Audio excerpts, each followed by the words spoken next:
Lalu apalagi tanda besar? Munculnya Dajjal. Dajjal artinya Ya Nabi, anta nurun, anta badr, ya Habib al-qalb. sudah saya jelaskan bahwa hidup selalu berakhir dengan kematian. Apabila datang kematian menimpa seseorang, datanglah kiamat baginya. Itu yang disebut dengan kiamat kecil. Hakikatnya mati adalah perpindahan dari kehidupan di dunia ini menuju kehidupan di alam barzakh. Menunggu kita di alam barzakh sampai datangnya saat kiamat. Entah 10 tahun, entah 100 tahun, entah 1000 tahun, hanya Allah saja yang maha tahu.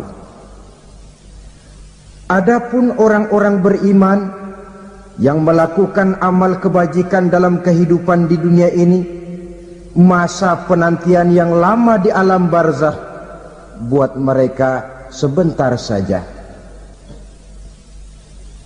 Tetapi bagi orang-orang kafir yang ingkar, yang tidak beriman kepada Allah, yang hidup di dunia cuma menumpuk-numpuk dosa, tentu penantian di alam barzakh akan merupakan waktu yang sangat lama.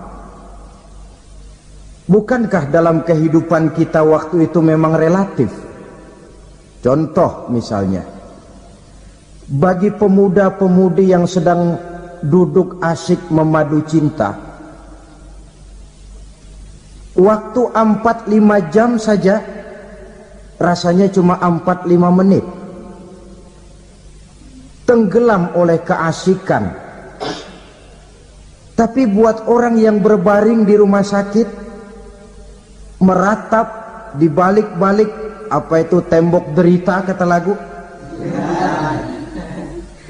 di balik dinding-dinding penjara, sehari bagai seminggu, seminggu rasa sebulan, sebulan boleh jadi rasa setahun.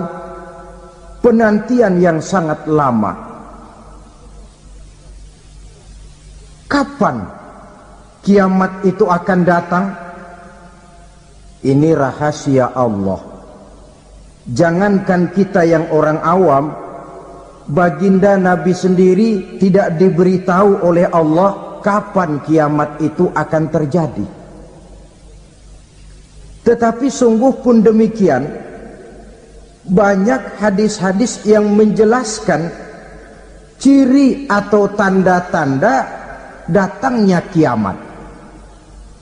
Nah, kalau sudah bicara soal tanda kiamat itu ada 2. Pertama yang disebut alamatus sughra, tanda-tanda kecil. Ini waktunya masih ada tenggang. Ada yang dinamakan alamatul kubra, tanda-tanda besar. Artinya kiamat sudah diambang pintu. Apa tanda-tanda kecil dari datangnya hari kiamat itu?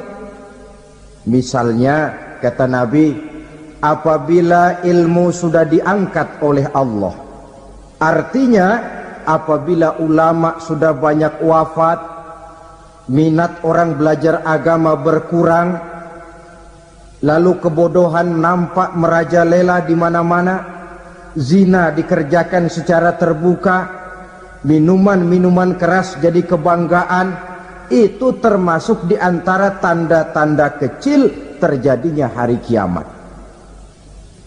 Apalagi misalnya iza waladatil ammatu rabbataha, apabila budak sudah melahirkan tuan.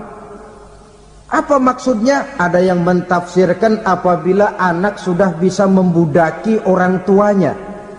Orang tua yang melahirkan dia, yang membesarkan dia, demi setelah si anak besar jadi orang berpangkat, bertitel, berharta, berkedudukan, jadilah orang tua itu budaknya. Sehingga sering dibilang kalau orang tua kaya, anak jadi raja. Tapi kalau anak yang kaya, orang tua sering jadi budak. Apalagi munculnya fitnah yang bergelombang, timbul perang antara dua bangsa yang besar, waktu berjalan terasa sangat pendek sekali. Itu merupakan tanda di antara tanda-tanda kiamat. Termasuk di dalamnya sulit membedakan mana laki, mana perempuan. Kan kalau tanda-tanda kayak begini sekarang sudah banyak kita lihat kan. Ulama banyak wafat, penggantinya sulit. Zina dikerjakan berterang-terangan, minuman keras jadi kebanggaan, banyak anak membudaki orang tuanya, sulit membedakan mana laki mana perempuan. Kadang-kadang dari belakang kita lihat perempuan bener, begitu kita colek nengok jenggotan.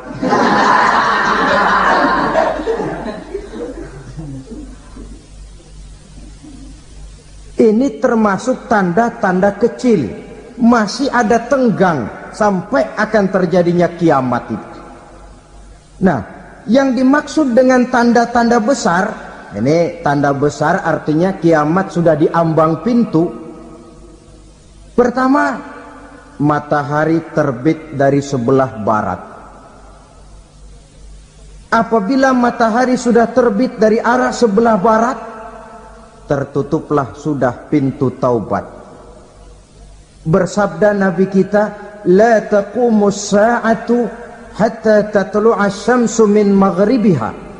Tidak akan datang hari kiamat sampai matahari terbit dari arah sebelah barat. Fa iza tala'at, manakala matahari telah terbit dari arah sebelah barat, wara'ahan nasu, manusia banyak menyaksikan itu, amanu ajma'un, mereka pun lalu beriman. Yang tadinya kafir, yang tadinya ingkar, yang tadinya membangkang, setelah melihat matahari terbit dari sebelah barat, buru-buru beriman, berlomba-lomba mengucap dua kalimat syahadat. Tapi apa yang terjadi? Kata Nabi, wadzalika hina la yanfa'u nafsan imanuha lam takun amanat min qabl. Hari itu adalah hari yang iman sudah tidak berguna lagi bagi seseorang apabila sebelumnya memang dia tidak pernah beriman. Au kasabat fi imaniha khaira, atau beriman tetapi tidak pernah melakukan kebajikan di dalam keimanannya itu. Hari yang sudah kasib, hari yang sudah terlambat, beriman tidak akan ada gunanya lagi. Ini pelajaran buat kita. Sebelum sang surya terbit dari sebelah barat, sebelum nafas sampai di tenggorokan, artinya pintu taubat masih terbuka. Kalau dua hal itu sudah terwujud, nafas sudah sampai di kerongkongan atau matahari sudah terbit dari arah sebelah barat, tertutuplah sudah pintu taubat. Tak ada lagi gunanya pangkat, jabatan, harta, bahkan beriman pun dalam suasana macam itu too late, kata orang Kulon. Sudah terlambat. Matahari terbit dari arah sebelah barat, itu tanda besar, artinya kiamat sudah diambang pintu. Lalu apalagi tanda besar? Munculnya Dajjal. Dajjal artinya pendusta-pendusta yang menyesatkan manusia. Ada dua macam Dajjal, saudara. Ada Dajjal kecil, ini Dajjal kelas teri. Kalau ini sejak zaman Rasulullah sudah ada itu. Tiap zaman ada. Di zaman Rasulullah misalnya ada yang bernama Aswad al-Unsi dari Yaman. Ada yang namanya Musailamah al-Kazzab dari Yamamah. Ada yang namanya Ibnu Sayyad dari Madinah. Ini Dajjal-Dajjal di zaman Rasul. Musailamatul Kazzab memproklamirkan diri jadi nabi dia. Di zaman Rasul masih hidup. Ini Dajjal zaman Nabi. Di zaman sahabat muncul Dajjal-Dajjal. Di zaman kita sekarang ini, dajjal-dajjal pun gentayangan, dajjal-dajjal kelas teri. Kerjanya mendustakan manusia, menyesatkan manusia, memalingkan manusia dari jalan yang benar dan diridhoi oleh Allah Subhanahu wa taala. Adapun yang merupakan tanda besar dari datangnya kiamat, dajjal-dajjal kelas kakap, pembohong-pembohong besar yang menyesatkan masyarakat manusia berpaling dari jalan Allah mengikuti jalan mereka. Apa sih ciri dajjal itu? Kata Nabi dalam hadis Bukhari Muslim, innad dajjala, sesungguhnya yang namanya dajjal itu yakhruju, satu saat akan muncul mendekati hari kiamat, wa inna ma'ahu ma'an, si dajjal ini membawa air, wa naran, dan juga membawa api. Dua simbol, di tangan yang satu dia bawa air, di tangan yang satu dia bawa api. Wa ammal ladzi yarahu an-nasu ma'an fanarun, adapun yang orang banyak lihat air, hakikatnya adalah api. Yang dilihat api, hakikatnya adalah air. Oleh sebab itu, kalau api yang ditawarkan, ambillah air. Kalau air yang ditawarkan, pilihlah api. Maksudnya apa ini? Ini bahasa simbol, saudara-saudara. Dajjal bicaranya seolah-olah untuk kepentingan manusia, menawarkan surga. Surga yang dia tawarkan hakikatnya neraka. Hai manusia, kalau kau mau bahagia, jangan dekat-dekat dengan agama. Solat itu tidak efektif dan efisien, tidak produktif dari segi ekonomi itu. Menghadiri majelis taklim cuma buang-buang waktu. Tahajud, tasbih, tahlil, baca Quran, apa itu? Pekerjaan mubazir saja. Hidup ini cuma sekali, masa yang cuma sekali, manfaatkan dengan sebaik-baiknya. Mumpung, dibawanya sifat mumpung tetapi dalam pengertian yang sangat negatif. Bicaranya seolah-olah untuk kepentingan manusia, tetapi sebenarnya menjerumuskan manusia. Menawarkan air, tapi sebenarnya api. Menawarkan api, tapi hakikatnya air. Buat apa kamu sholat? Buat apa kamu bayar zakat? Buat apa kamu puasa? Surga yang dicanangkan Dajjal, hakikatnya neraka. Neraka yang digambarkan Dajjal, pada dasarnya adalah surga. Jadi memutarbalikkan fakta itu kerjaan Dajjal. Yang hak jadi batil, yang batil dibilang hak, yang benar jadi salah, yang salah malah jadi benar. Tuntunan disuruh jadi tontonan, tontonan malah menjadi tuntunan. Itu pekerjaan Dajjal profesinya. Zamannya Nabi Adam, Dajjalnya kan iblis. Betul? Betul. Apa sih dan kerayuan iblis itu? Allah setelah menciptakan Nabi Adam kan bilang, Adam, kau dan istrimu Hawa tinggal di surga ini.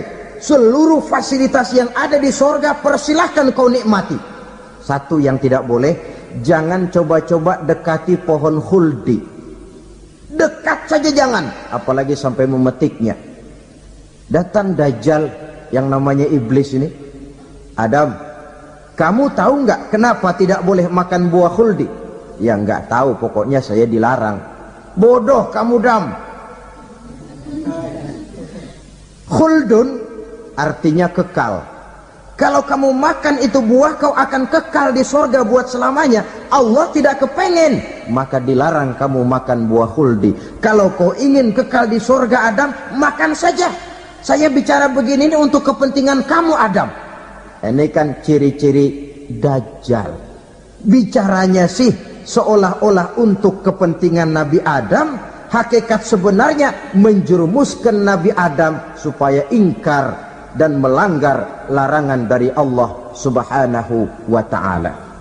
Jadi setelah muncul Dajjal, timbul kekacauan-kekacauan di masyarakat.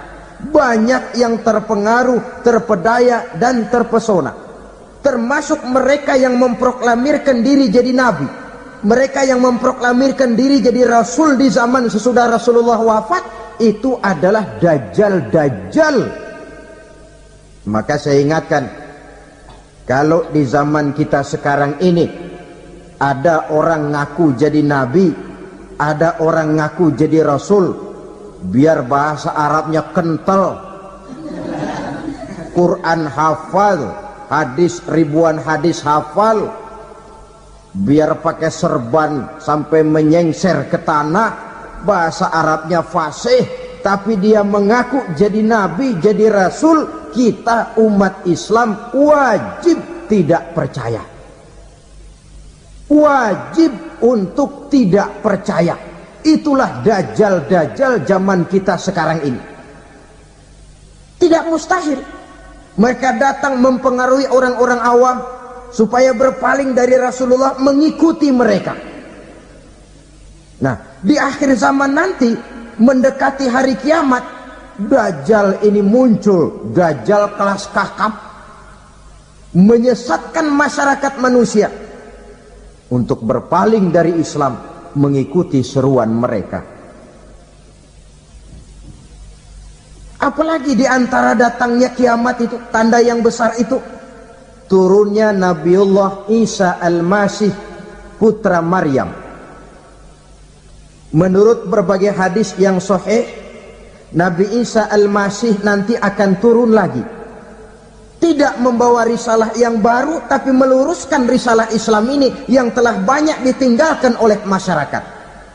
Bahkan ada hadis menjelaskan beliau akan membunuh Nabi, mematahkan kayu-kayu salib, lalu melaksanakan haji dan umrah mengikuti syariat Nabi Muhammad, bukan membawa agama baru. Menjadi semacam mujaddid, reformer, menyelamatkan manusia dari bisikan dajjal. Bahkan ada riwayat yang menjelaskan bahwa Nabi Isa berhasil mengalahkan dajjal, mengembalikan masyarakat manusia kembali kepada ajaran Islam yang datang dari Allah, dibawa oleh Rasulullah sallallahu alaihi wasallam. Dengan kata lain, turunnya Nabi Isa bukan sebagai nabi dan rasul baru, tetapi mengikuti syariat Nabi kita Muhammad sallallahu alaihi wasallam. Saudara hadirin, ibu-ibu hadirat yang saya hormati, kemudian apalagi di antara tanda-tanda besar akan datangnya kiamat itu? Keluarnya asap atau awan. Kata Nabi, inna min asrati sa'ah dukhanan yamla'u ma bainal masyriqi wal maghrib. Di antara tanda-tanda kiamat, munculnya awan atau asap yang memenuhi antara langit dan bumi.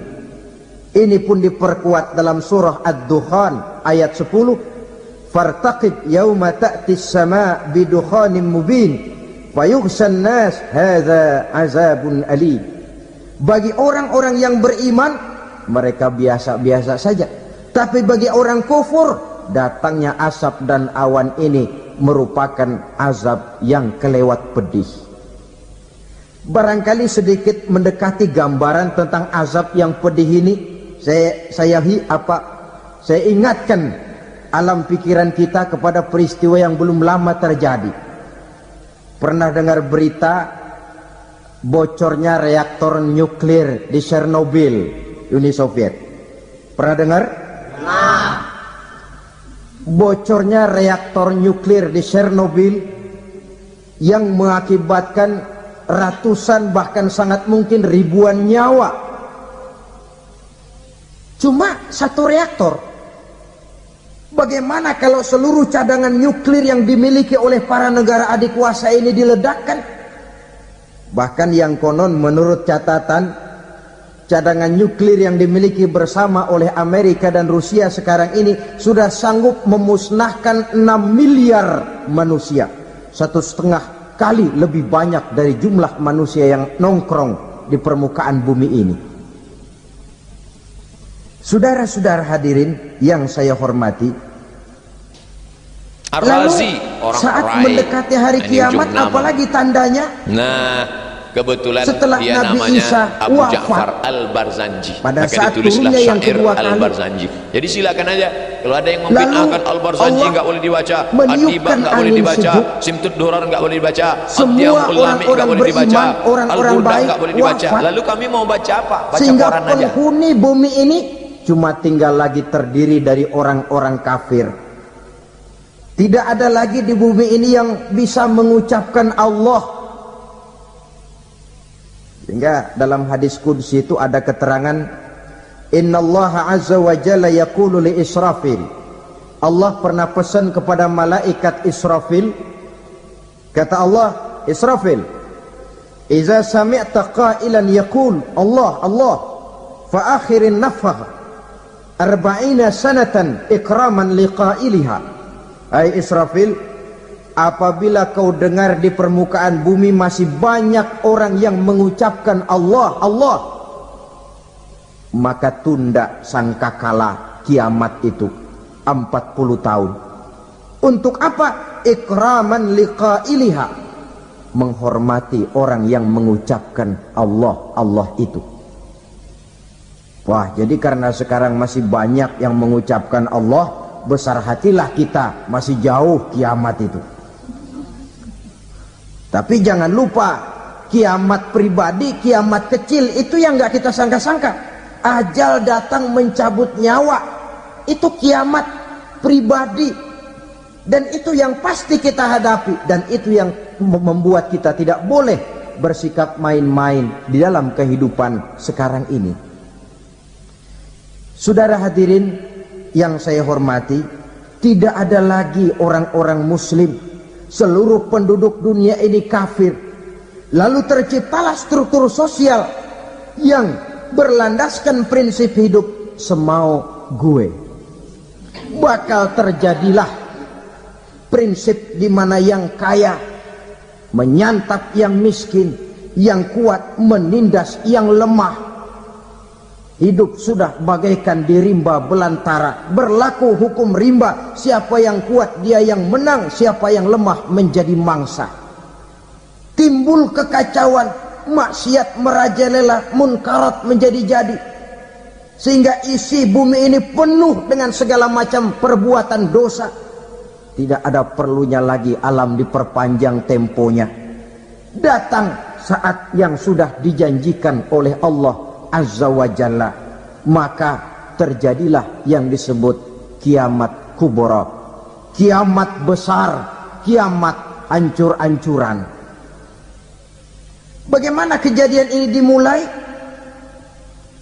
Dalam surah Az-Zumar ayat 68, Allah Subhanahu wa taala berfirman, "Wa nufikha fis-suri fasa'iqa man fis samawati wa man fil ardi illa man sya'allahu."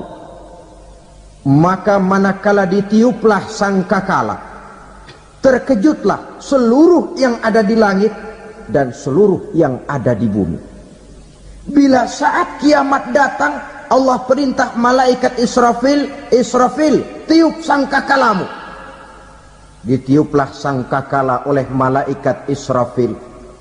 Yang akibat daripada tiupan itu, seluruh yang ada di langit, seluruh yang ada di permukaan bumi terkejut. Yang ada di langit siapa? Malaikat kan. Bayangin aja kalau malaikat kaget, apalagi kita. Terkejut seluruh makhluk yang ada di bumi, yang ada di langit mendengar suara sangkakala itu. Bunyinya tidak sanggup kita bayangkan dahsyatnya. Ledakan nuklir, ledakan neutron, belum apa-apa ketimbang bunyi sangkakala malaikat Israfil ini. Nah, lalu mendengar bunyi sangkakala ini, gemparlah makhluk, kacaulah alam. Bumi gempa, planet-planet bertabrakan, gunung meletus, air laut tumpah ke darat, angin topan bertiup, halilintar menyambar. Lalu semua yang bernama hidup mati total. Mati bareng tanpa persiapan. La haula wala quwata illa billah. Saya kadang-kadang dalam tafakur bermohon, ya Allah, mudah-mudahan saya nggak nemuin kiamat beneran. Ngeri, nggak bisa kita bayangkan macam apa suasana seperti itu. Allah saja banyak memberikan gambaran, misalnya Al-Qari'ah, wa mal qari'ah, wa ma adraka mal qari'ah. Kejadian yang menggemparkan. Tahukah kamu apa kejadian yang menggemparkan itu? Yauma yakunun nasu kal farasil mabsus wa takunul jibalu kal ihnil manfus. Pada saat itu manusia berterbangan bagai kupu-kupu. Gunung berterbangan seperti kapas ditiup angin. Gunung saja macam kapas, konon lagi manusia. Kematian total, mulai semut sampai gajah mati, jin mati, iblis mati, malaikat mati. Malaikat saja mati. Saudara hadirin yang saya hormati, kematian total yang tanpa persiapan.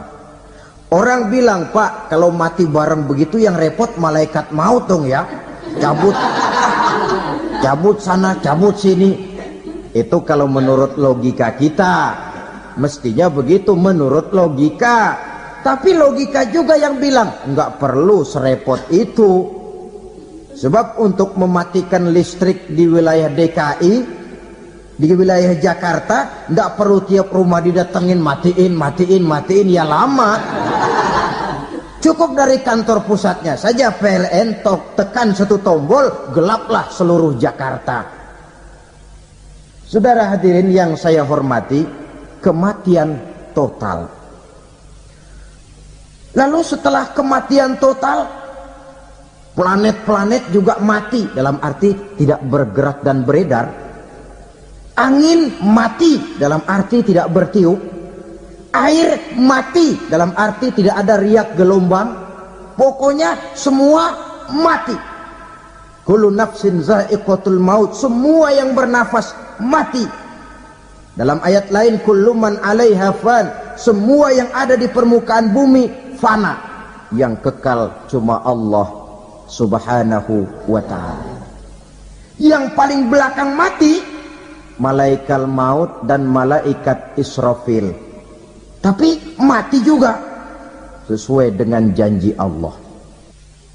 Menurut hadis Bukhari Muslim dari Abi Hurairah, masa tenggang waktu antara kematian total pada tiupan sangkakala pertama dengan proses kebangkitan pada tiupan sangkakala kedua 40 lamanya. Tidak dijelaskan oleh Abi Hurairah 40 jam, apa 40 hari, apa 40 tahun. Hadis-hadis cuma menyebutkan 40 saja. Sunyi alam, yang tinggal cuma Allah saja lagi. Ketika itu Allah berseru-seru, katanya, limanil mulkul yauma, siapa para penguasa hari ini? Mana itu raja-raja dan penguasa yang dulu mengaku jadi Tuhan? Fir'aun. Mana Fir'aun sekarang? Yang dulu jadi raja, merasa berhasil, sombong, lalu tidak mau turun-turun dari kekuasaannya, sampai kepada puncak kekurang ajarannya mengangkat diri jadi Tuhan. Mana itu Fir'aun? Namrus, mana sekarang Namrus? La ilaha illa ana, ternyata tidak ada Tuhan lain selain daripada aku, kata Allah. Proses kemudian, saudara-saudara, turunlah hujan dari langit. 40 lamanya hujan itu, Tidak jelas juga 40 jam apa 40 hari. Setelah air turun membasahi, datanglah tiupan sangkakala yang kedua. Semua yang bernama mati bangkit dari kuburnya masing-masing. Ini yang disebut Yaumul Ba'thi, hari kebangkitan. Allahu Akbar. Pada saat kita bangkit dari kubur kita masing-masing, kumpul di padang mahsyar namanya. Bayangin aja, saya sendiri nggak sanggup bayangin. Manusia sejak zaman Adam sampai zaman kiamat kumpul bareng di tempat sama. Berapa banyaknya itu?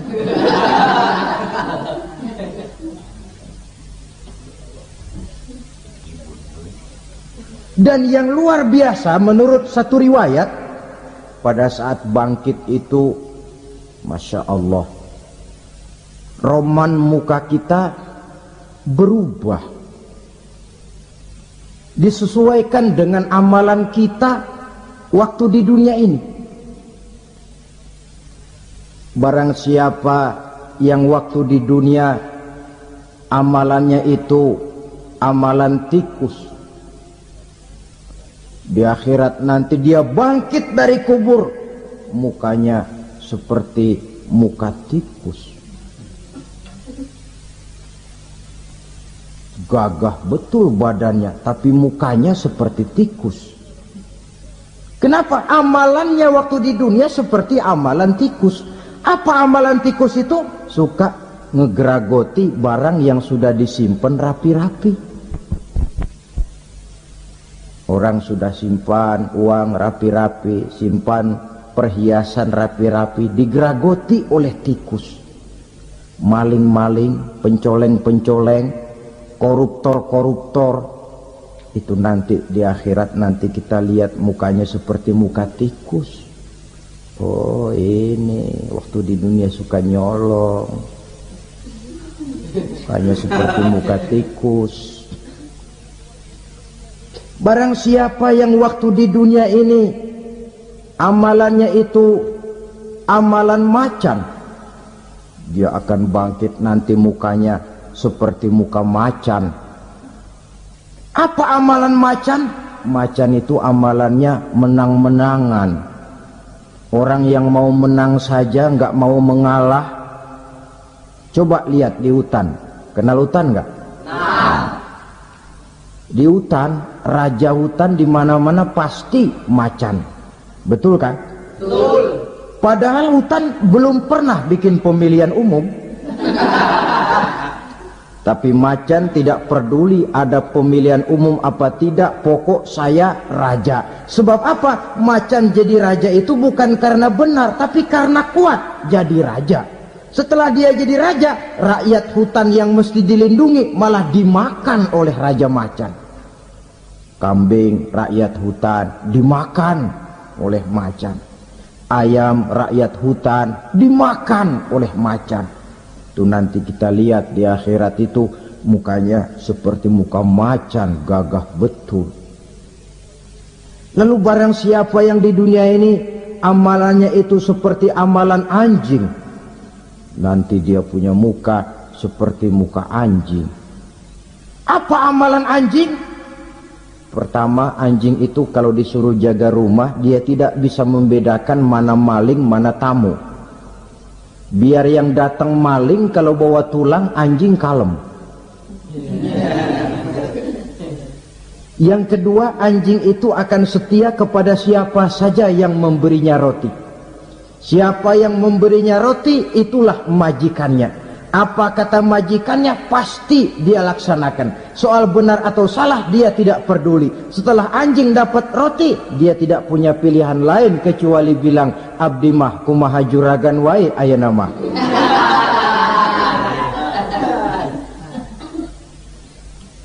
Saudara hadirin yang saya hormati, berkumpul di padang mahsyar, tiap orang sibuk dengan persoalannya masing-masing. Matahari waktu itu didekatkan oleh Allah. panas luar biasa. Ada yang saking panasnya itu mencucurkan peluh keringat sampai sebatas mata kakinya. Ada yang keringatnya sampai sedengkulnya, ada yang keringatnya sampai sepusatnya, ada yang keringatnya mengalir sampai sebahunya, ada yang kelelap oleh keringatnya sendiri, sementara orang di sampingnya nggak apa-apa. Bergantung lagi amalan dia waktu di dunia ini. Saudara-saudara, sebagian orang dalam kepanikan padang mahsyar berombong-rombong datang mereka menghadap Nabi Adam. Ya Adam, anta abal bashar. Hai Adam, Tuhan adalah bapak moyang manusia. Kami sebentar lagi akan disidang, dimintakan pertanggungan jawab. Tolonglah kami, hai Adam. Kata Nabi Adam, jangankan nolongin sampean, saya sendiri tanggung jawab di hadapan Allah. Ketika dulu tidak boleh makan khuldi, saya serobot. Sudahlah, urus diri masing-masing saja, nafsi. Begitu kata Nabi Nuh, begitu kata Nabi Ibrahim. Tiap orang bertanggung jawab sendiri-sendiri. Ketika itulah saudara-saudara, nikmatnya menjadi umat Nabi besar Muhammad sallallahu alaihi wasallam. Sebab apa? Walaupun menurut abjad kita ini umat paling belakang, kan paling belakang kita ini toh, karena Nabi Muhammad adalah Nabi akhir, tapi akan dihisap lebih dulu, lewat di atas sirat lebih dulu, masuk surga lebih dahulu ketimbang umat-umat belakangan. Ketika Rasul mendekati ajal, beliau tanyakan itu kepada malaikat Jibril. Malaikat Jibril berkata, Muhammad jangan khawatir, Allah sudah berjanji, inni haramtul jannata ala sairil anbiya hatta tadkhulaha anta wa haramtuha ala sairil umami hatta tadkhulaha ummatuka. Surga aku haramkan buat seluruh nabi kecuali kalau engkau Muhammad sudah masuk ke dalamnya, dan surga aku haramkan buat seluruh umat kecuali kalau umatmu Muhammad sudah masuk ke dalamnya. Logikanya, walaupun menurut abjad kita umat paling belakang, bakal dihisap paling dulu, lewat di atas sirat paling dulu, masuk surga paling dulu, kalau mampir ke neraka juga paling dulu. Ya resiko. Jangan mau enaknya aja paling dulu. Saudara hadirin yang saya hormati, setelah masa kebangkitan itu jangan dikira begitu bangkit langsung diperiksa, masih menunggu menanti ribuan tahun perhitungan padang mahsyar untuk sampai kepada proses yang disebut yaumul hisab, hari perhitungan. Seorang demi seorang bakal dipanggil. Bayangkan saja, kita se-RT saja di absen, kadang-kadang perlu waktu lama. Ini manusia sejak zaman Nabi Adam sampai datang hari kiamat, satu demi satu disidang di hadapan Qadhi Rabbul Jalil. Status sosial copot sudah waktu itu. Yang pernah jadi hartawan di situ tidak lagi kelihatan kehartawanannya. Yang pernah jadi jenderal tidak lagi dipanggil jenderalnya. Yang ustadz tidak lagi dipanggil al-mukarramnya. Seluruh status sosial selesai. Dipanggillah kita seorang demi seorang menghadap Qadhi Rabbul Jalil. Bagaimana proses penghisaban itu? Pertama, proses tanya jawab. Di antaranya ada hadis menyatakan, lan tazula qadama 'abdin yaumal qiyamah hatta yus'ala an arba'i khisalin. Besok di hari kiamat tidak akan bergeser telapak kaki seorang hamba sampai dia ditanya lebih dulu tentang 4 persoalan. Tentang ilmunya, kemana ilmu itu diamalkan. Tentang umurnya, di mana umur itu dihabiskan. Tentang masa mudanya, kemana masa muda itu dipakai. Tentang hartanya, dari mana harta itu didapat dan kemana harta itu dibelanjakan. Ini termasuk proses tanya jawab. Jadi kalau istilah pengadilan dunia, nama Fulan bin Fulan. Kamu waktu di dunia diberikan umur panjang untuk apa? Pernah mengalami masa muda, kemana kau habiskan masa remajamu? Kau diamanahkan ilmu, dengan apa ilmumu kau amalkan? Kau diberikan harta, dari mana harta kau dapat, kemana kau belanjakan? Tak seorang pun yang bisa mungkir. Sebab apa? Dikala itu yang menjadi saksi bukan orang. Yang menjadi saksi adalah seluruh anggota badan kita. Tangan bicara, kaki jadi saksi terhadap seluruh amalan yang pernah kita kerjakan pada saat kehidupan di alam dunia ini. Selesai proses tanya jawab, lalu diperlihatkan buku catatan kita waktu hidup di dunia ini. Jangan lupa Allah itu menyiapkan 2 superkomputer kepada kita. Sebelah ditempelin sebelah kanan, yang sebelah tempelin di sebelah kiri. Komputer itu namanya Raqib dan Atid. 2 malaikat yang apabila baik kita lakukan, refleks saja akan menulis kebajikan kita. Jahat kita kerjakan akan tertulis. Catatan itu nanti diperlihatkan kepada kita. Waduh, alangkah malunya pada saat diperlihatkan catatan kita, buku rapot kita merah melulu. Barangkali diperiksa sambil diomelin, brengsek lo. Buku merah melulu begini, bagaimana waktu hidup di dunia? Tidak cukup diperlihatkan buku catatan kehidupan, rekaman kehidupan. Rekaman kehidupan kita secara utuh sejak terlahir sampai ajal datang merenggut nyawa. Barangkali mirip dengan video sekarang ini, di mana terekam dengan baik seluruh kegiatan kita sejak yang sekecil-kecilnya sampai kepada yang sebesar-besarnya. Untuk kemudian kita pun menerima balasan. In khairan fa khairun wa in syarran fa syarrun. Kalau baik ya baik balasannya, kalau jahat ya jahat juga balasannya. Catatan-catatan kita diberikan. Kalau banyak kebajikannya diberikan di tangan kanan dengan cara yang halus. Kalau banyak kejahatannya diberikan dari sebelah kiri atau dilempar dari belakang. Itulah sebabnya sejak di dunia ini kita sudah mohon kepada Allah. Ketika berwudu membasuh tangan kanan, apa kita bilang? Allahumma a'tini kitabi biyamini wa hasibni hisaban yasira.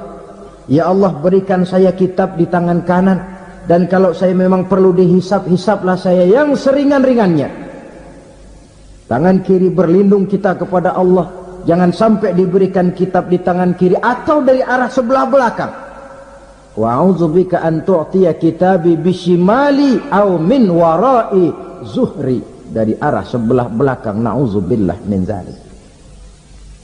Setelah selesai lewat proses penghisaban, lewat mizan, timbangan, maka yang sudah selesai dihisab itu bergeraklah menuju sirat, jembatan yang terbentang menuju surga melalui neraka. Saudara-saudara, panjangnya perjalanan sirat itu memakan waktu ratusan tahun. Tetapi orang yang lewat di atas sirat pun macam-macam, bergantung amalannya ketika di dunia ini. Ada yang lewat di atas sirat itu kalbarkil khatib, seperti kilat yang menyambar, lep, sudah sampai dia di surga. Cepat bukan main. Ada yang lewat di atas sirat itu seperti orang lari-lari. Ada yang lewat di atas sirat itu seperti orang jalan biasa.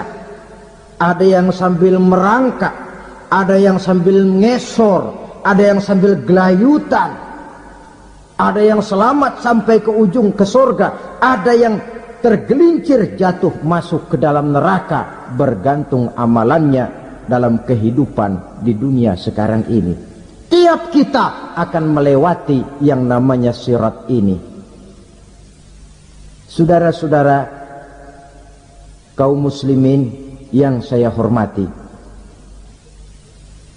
dengan demikian mereka yang selamat melalui sirat sampai ke terminal akhir surga, mereka yang ketika dihisab ternyata banyak kejahatannya daripada kebaikannya, mereka singgah di dalam neraka.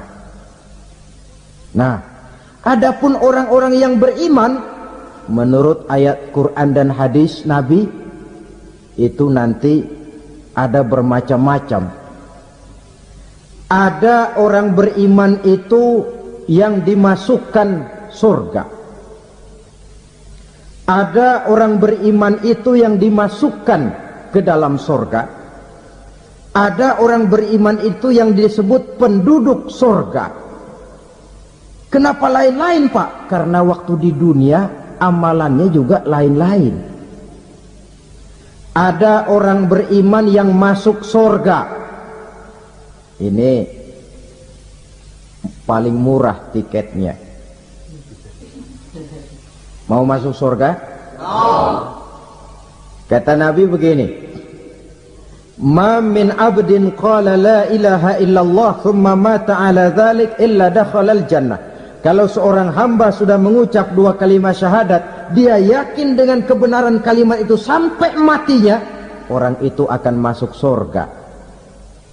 Abi Dzar yang waktu itu diajak bicara heran, ya Rasul kok gampang betul? Iya, walaupun orang itu mencuri, iya, walaupun orang itu berzina, iya, biar dia mencuri, biar dia berzina, kalau dia sudah mengucap dua kalimat syahadat, dia yakin dengan kebenaran kalimat itu sampai matinya, itu orang akan masuk surga. Jadi masuk surga cukup dua kalimat syahadat, yakin sampai mati, masuk surga. Itu perkara masuk. Tapi kalau pertanyaannya diterusin, masuknya kapan, Pak? Nah, ini lain lagi urusannya. Sebab ada yang masuknya itu langsung, ada yang mampir dulu. Di sana tempat cuma dua, kalau tidak surga, neraka. Mau ke surga, tapi mampir dulu. Yang mampirnya jelas di neraka. Kenapa? Dalam hadis qudsi ada riwayat, nanti itu di akhirat, setelah Allah selesai mengatur penduduk surga masuk surga, yang neraka masuk neraka, Allah berkata kepada malaikat Malik, malaikat Malik, labaik ya Allah, itu bajingan-bajingan tengik, manusia-manusia durjana yang waktu di dunia tidak mau sujud, jauh dari ulama, gemar melakukan yang munkarat dan maksiat, hidup di tengah masyarakat selalu jadi bibit keonaran, kufur, sudah masuk neraka semua. Sudah ya Allah. Nah, kalau sudah, coba sekarang kamu masuk, Malik. Saya, iya, masuk neraka. Mau apa ya Allah? Kata Allah, akhriju minan nar man kana fi qalbihi misqala habbatin min khardalin min iman. Kau masuk neraka, cari di dalam neraka orang-orang yang ada imannya walaupun kecil sebesar biji zarah, angkat mereka keluar. Masuk malaikat Malik ke neraka, cari orang yang ada imannya, korek-korek. Ya repot, udah pada gosong. Yang ada imannya diangkat ke atas, yang ada imannya diangkat ke atas, lalu dimandikan di Nahrul Hayat, namanya sungai kehidupan di akhirat nanti. Cakep lagi rupanya, bersih lagi wajahnya, apel di hadapan Allah. Kata Allah, bagaimana mas? Kapok nggak sampean? Kapok ya Allah. Nah, kalau kapok, idhab fadkhulil jannah, pergi masuk surga sana. Berangkat mereka ke surga. ketemu sama temen-temennya yang udah sampai lebih dulu, yang nggak pakai mampir lagi. Terjadi dialog. Kata teman-temannya yang udah pada nyampe duluan, Mas, iya, emang baru sampai? Saya baru sampai. Memang mampir di mana dulu, Mas? Kita sudah lama sampai di surga. Saudara buka surah Al-Muddatsir ayat 34-35. Masalakakum fis saqar? Kenapa kamu mampir di neraka Saqar? Qalu lam nakum minal musallin. Mereka menjawab, kami mampir di neraka Saqar, Mas, gara-gara dulunya kami waktu di dunia ndak pernah sholat. Ndak pernah sholat? Ndak